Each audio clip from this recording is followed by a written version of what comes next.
Yo la team, on se retrouve pour une vidéo dédiée à la tempête Ciarán qui a fait rage il y a un mois jour pour jour. C'était le 28 octobre dernier, on est le 28 novembre aujourd'hui. Je voulais faire un peu le point sur la tempête et ses conséquences pour nous marcheurs en termes de chemin. Les arrêtés préfectoraux se sont multipliés sur l'ensemble de la région par rapport aux risques liés à passer sur les chemins qui ont été touchés par cette tempête. Je vous mettrai quelques images que j'ai tournées récemment dans une des toutes dernières vidéos.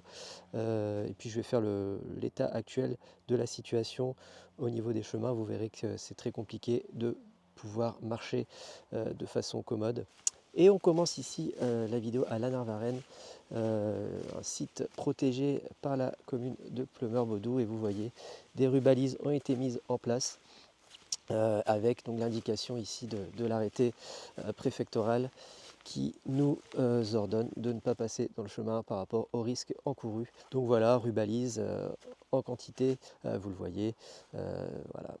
On ne peut pas passer, hélas, il faut respecter un maximum. De toute façon, c'est compliqué. Vous allez le voir sur les prochains spots où je vais me poser, que c'est vraiment pas possible de pouvoir marcher correctement. Donc voilà. Allez, on se retrouve tout de suite. Alors vous le voyez, les lignes électriques sont tombées, les arbres là-bas, c'est pareil. On voit bien ici donc la ligne. Vous voyez un peu l'état du chemin pour arriver au bois.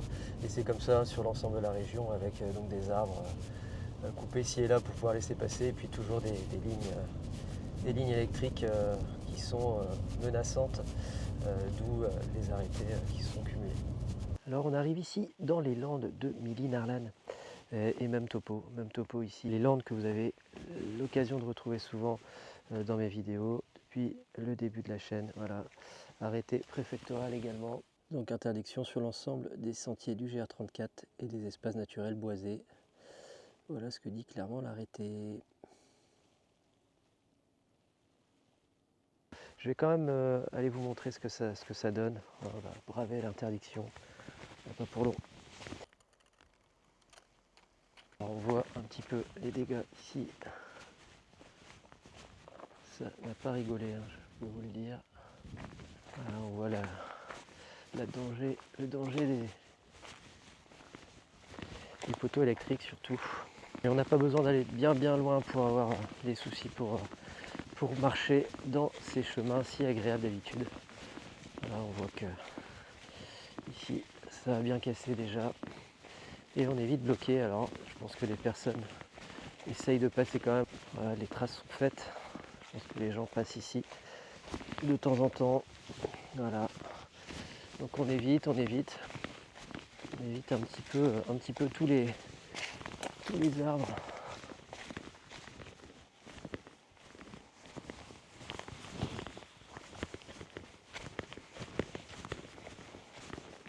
Vous voyez, il faut un petit peu chevaucher les arbres. Il faut passer entre les branches, etc. Donc non seulement c'est pas très sécure, on ne sait jamais ce qui peut se passer. On voit qu'il y a des branches menaçantes, hein, notamment ici. Donc ouais, pas très sécure. Et puis c'est surtout un peu pénible de marcher, quoi. Ouais, donc pénible de marcher pour les gens qui, comme moi, en plus font de la marche un petit peu dynamique. C'est vite pénible, quoi. Je vous montre un tout petit peu plus loin sur cette partie de chemin. On va descendre après. Plus bas, il y a 2 accès aux landes. Et je vous montrerai là le calvaire que ça représente. Ici, ça va encore. On peut faire 200 mètres sans avoir trop de soucis. En bas, je peux vous dire que c'est pas la même histoire.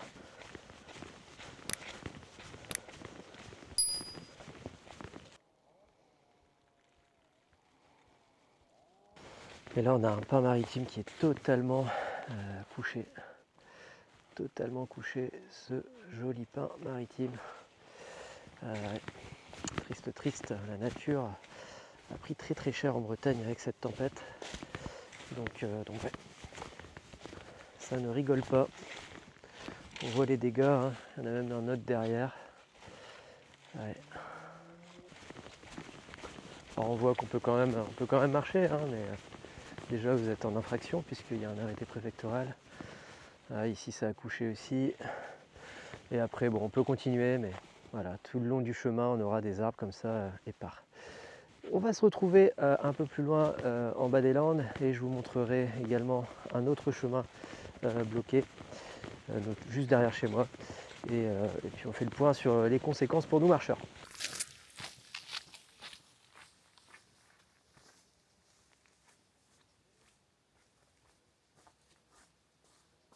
Et donc là on arrive à Millinerlan en bas sur le GR34 et toujours la même chose avec donc la rue balise qui nous empêche de passer. Et là je vous garantis, j'étais passé le surlendemain je crois de la tempête. Je peux vous garantir que derrière on passe pas. Là, ça a été déblayé quand même un petit peu. C'est pas si mal, c'était pire que ça à un moment donné. Bref, de toute façon l'accès là est interdit toujours. Mais là ça va, on peut passer. Au surlendemain je vous mettrai des photos, c'était pas la même chose. Allez, voilà pour l'état des lieux.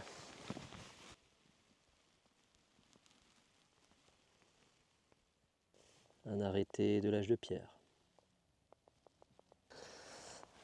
Alors voilà, on arrive derrière chez moi. Vraiment derrière chez moi, on appelle ça la coulée verte, juste derrière la maison. Et donc là, je vais vous montrer bien, un petit peu les dégâts, l'étendue des dégâts.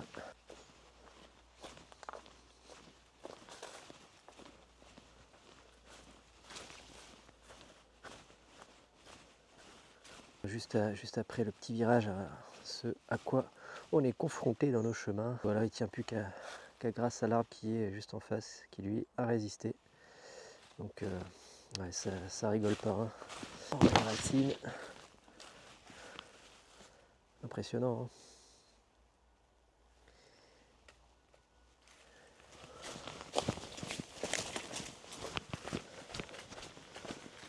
Alors c'est des chemins que vous avez l'habitude de voir en vidéo. Et vous le voyez, ça a pris cher. Donc là, on peut encore passer, ça va. Et plus loin là-bas, terminé, fin de la route. On est bel et bien bloqué. Alors là, on détourne évidemment.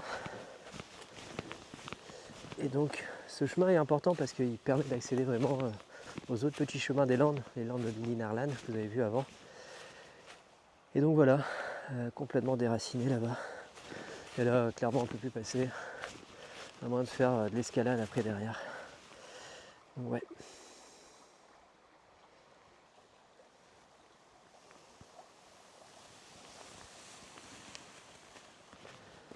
Ce qui est fou, c'est les trous que ça a provoqué. Le déracinement total de l'arbre. Impressionnant. Et au loin, on entend bel et bien les tronçonneuses tous les jours. Voilà, il y a du taf, il y a vraiment du boulot pour remettre à jour eh bien, les chemins.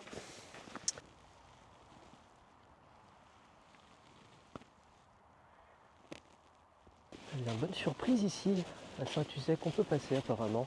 Vous avez vu ce passage également dans mes vidéos, notamment sur ma vidéo sur la marge rapide, je c'est par ici. Et la bonne surprise, ce n'est pas fermé. Pourtant on est bien sur le GR. Du coup, écoutez, apparemment on peut avancer ici. C'est plutôt pas mal.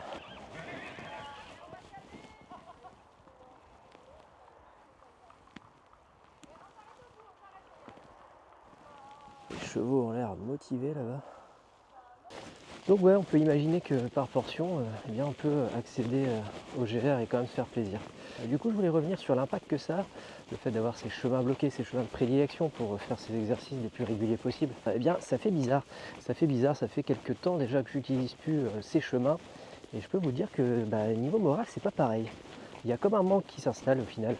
On a l'impression qu'on voilà, ne peut plus humer l'air de la nature, avoir les sentiers sous ses pieds. Alors il faut savoir que depuis quelques temps j'ai réduit un petit peu mon activité. Je suis un peu en dedans niveau marche, petit souci avec la toule à régler début septembre, petit souci de santé en octobre et du coup là j'attaque novembre, enfin on finit novembre, un peu pas KO mais voilà, on n'a pas trop marché, du coup on n'a pas trop de rythme, on n'est pas très en forme. Mais c'est aussi pour ça, c'est parce que les chemins étaient bloqués tout le mois. Du coup, j'ai pas franchement profité de sortir pour marcher. J'avais pas envie d'aller intramuros humer l'air des voitures. Et du coup voilà, c'est un peu le souci et ce que ça a provoqué durant le mois. Alors encore une fois, je relativise, hein, il y a bien plus grave dans la vie que ne pas profiter de ces chemins, mais voilà, ça fait toujours quelque chose quand on est marcheur et qu'on aime bien profiter de la nature et de la marche. D'avoir ces chemins bloqués, c'est un peu pénible et voilà, ça impacte un minimum. Eh bien, nous sommes bloqués jusqu'à nouvel ordre sur des parties de chemin, comme vous l'avez vu. Et d'ici là, ça va être compliqué de pouvoir pratiquer. Je vais essayer de trouver des endroits, essayer de faire des petites randos. Mais c'est pas évident, hein, ça a chamboulé pas mal de projets. On avait prévu une sortie avec Outdoor Moose notamment, que vous avez pu voir sur la chaîne. Et ça ne se fera pas et ça ne s'est pas fait. Une petite rando avec bivouac autour du lac de Guerlédan. C'était presque au moment de la tempête, du coup voilà, on avait prévu ça 3 jours après la tempête et on n'a pas pu le faire. Du coup tant pis. Voilà, ça remet pas mal de choses en question.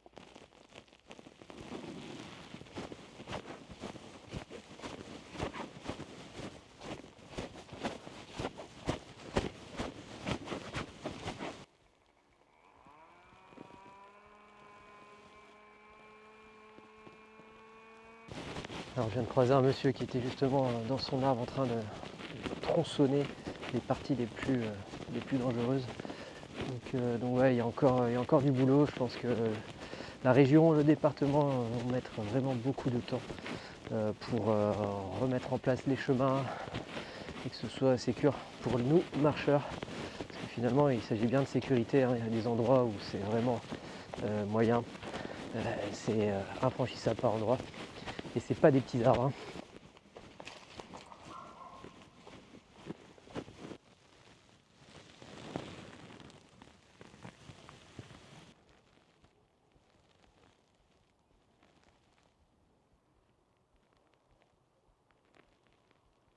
Alors on n'imagine pas bien ce que ça représente, mais c'est immense quand on voit les racines des arbres, la taille des arbres qui sont tombés, c'est énorme. Donc là le chemin il est bien bloqué quand même, hein, arrivé ici. On est bloqué après Saint-Uzec. Mais ouais, c'est fou de se dire que le vent aura mis fin à des arbres énormes comme ça. On le voit derrière moi, c'est impressionnant. C'est impressionnant, les pins maritimes ont bien mangé, hein. Vous pouvez d'ailleurs retrouver sur YouTube Louis Poulain qui a fait une vidéo dans les environs, vers Pédernec je crois, où il montre également les ravages de la tempête pour retrouver les mêmes décors. C'est assez impressionnant.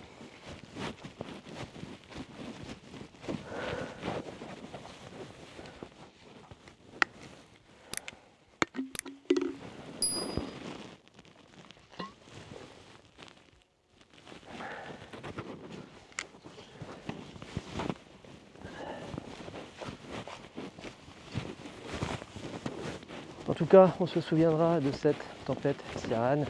Voilà, un petit peu pour le point sur la tempête un mois après. Les chemins sont loin d'être ouverts, il va falloir trouver des alternatives pour pouvoir s'épanouir dans notre marche. En tout cas, moi je vous remercie d'avoir regardé cette vidéo, j'espère que ça vous aura un minimum intéressé. Et n'hésitez pas d'ailleurs à commenter, à partager, ça fait toujours du bien. Voilà, en attendant, tu connais le topo, lève-toi et marche. Et on se retrouve très bientôt avec une petite image d'arbre déraciné derrière. Ouais. Ça rigole pas la tempête en Bretagne. Comme ça, espérant que la nature soit plus forte. Et en général, la nature est forte. Elle va se remettre, mais ça mettra du temps. Allez, je vous laisse. A plus.